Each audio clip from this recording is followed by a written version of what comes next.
Hello people, and welcome back to Everywhere Tools, where today we are just going to be looking at levels. How many do I need? What levels do I need? What make do I go for? So we're just going to kind of break it down a bit, show you what I use, and yeah, see where we go from there.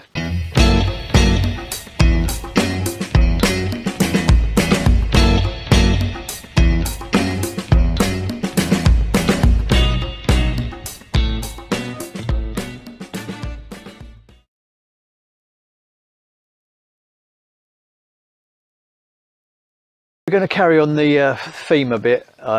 If you're just getting started in carpentry and you're wondering what to do when it comes to levels. So there's lots of different types of levels these days. You can get telescopic levels that extend out. You can get levels with pitch finder on it, which helps you find the pitch of the roof.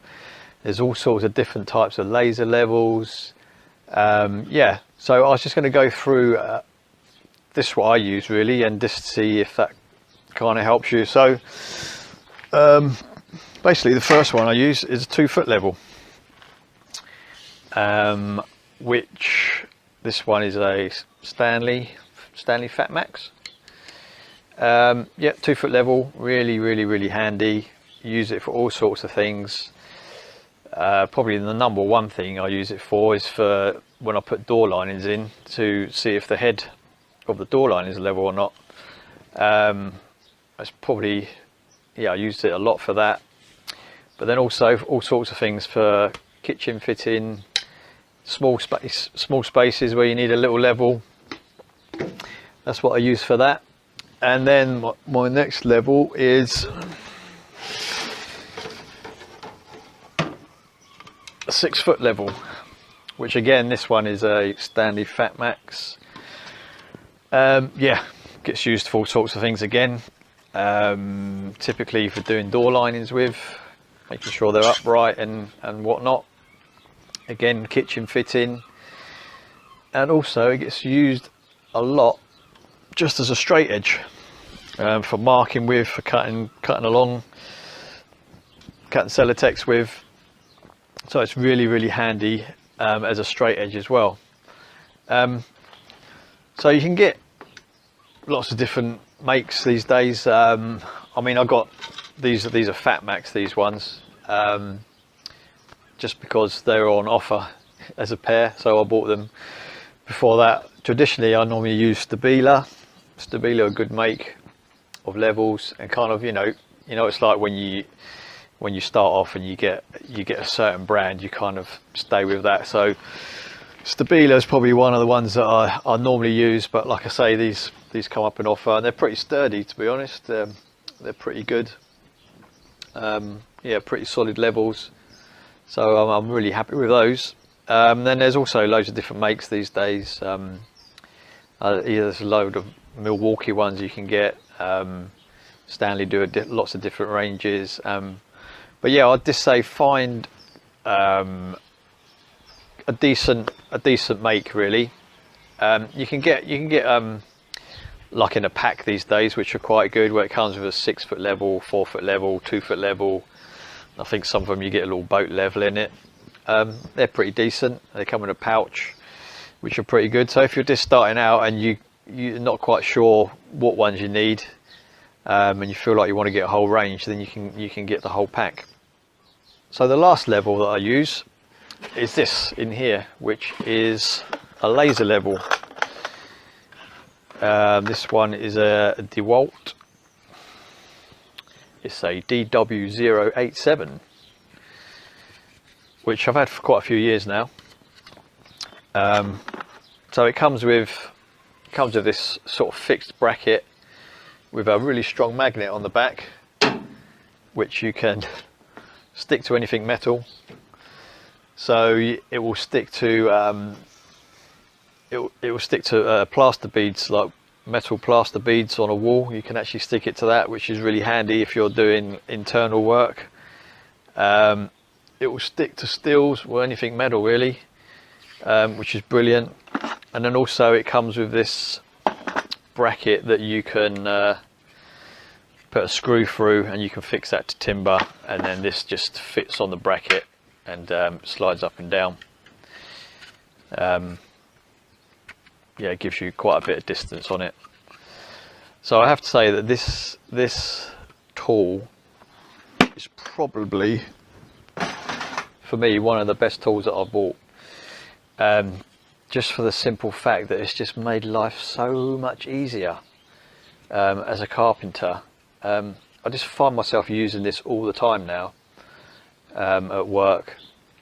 So I use it for, like, if I'm doing kitchen fitting, you can put it on the wall and you can get a nice kitchen unit height all the way across the room without having to use any level.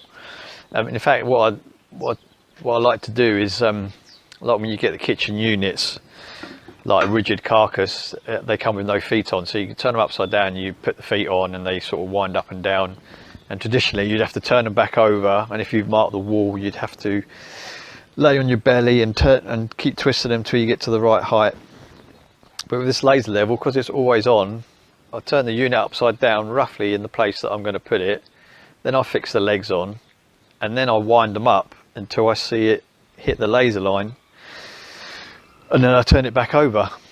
And then all you need to do is just do a little tweak adjustment, so you're not sort of laying face down with your head under the unit trying to get to the back legs.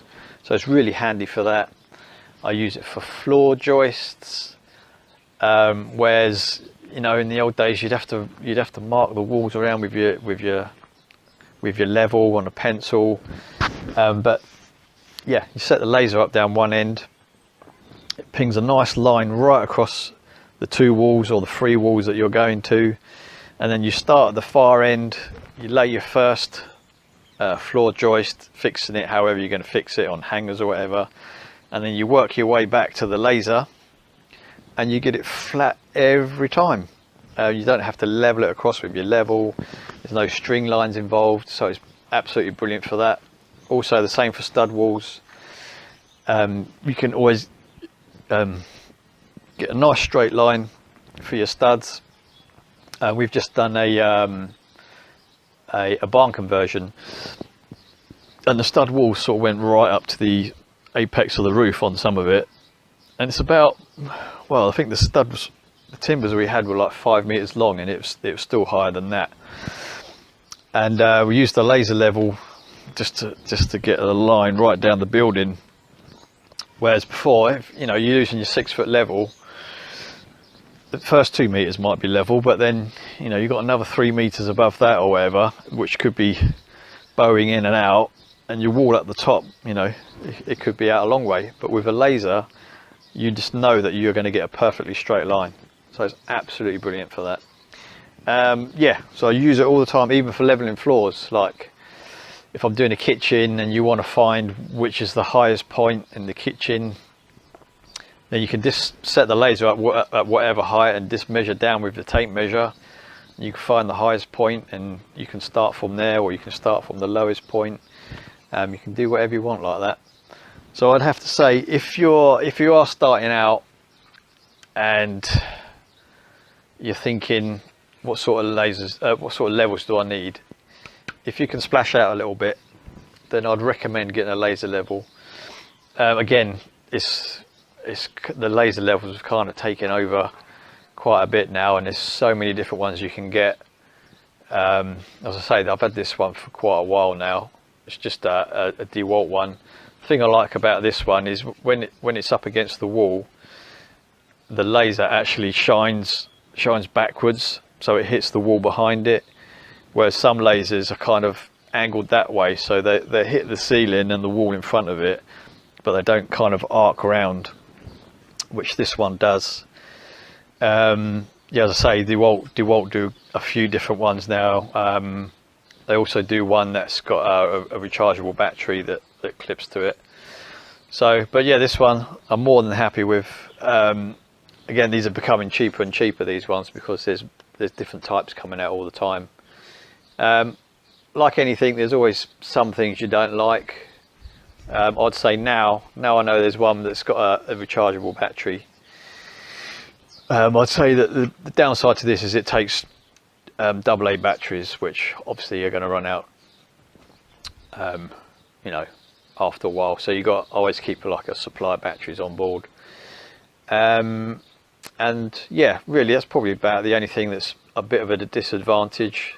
The other thing is it's outside in the sun, it's not great, but then I don't know if any laser is that great outside in the sun, which it can be a bit difficult if I'm doing wall plates on the roof. You want to get your wall plate level, and you can stick this to the scaffold tubes. Sometimes it can be a bit tricky seeing it, but apart from that, this is one of the best tools that I've bought for making life so much easier. I even use it for door lining sometimes. If I've got a tricky door lining that's sort of twisted or it's bowed, and it's hard to get it flat with the level, like you can't work out if the bottom's level or not because it's got a twist in it, then I normally stick the laser right at the top, and it shines down, and you can just bring the lining out to the laser level, using it alongside the 6 foot level, and it really helps find the twists and get the twists out of it. So yeah, it's brilliant for that as well.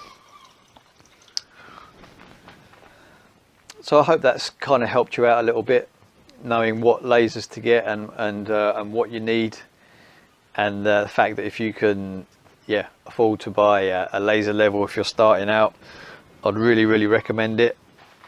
So I just wanted to finish with a little tip for you that you may know about or you may not. If ever I'm borrowing someone else's level just on site, just because mine's not around and like the bricklayers is there, and I need to level something up, especially a bricklayer, I want to know that their level is level and that it hasn't been dropped off the scaffold however many times. And the way you can do that very quickly is if you hold your level up on the wall, a wall that you can mark. If you mark either end of your level on the level point, and then basically just turn it around like that, hold it on the same marks, and if it works out that it's still level, then you know that your level is level. Whereas if you turn it around and you hold it on the 2 marks and the bubble's out, then you know it's no good.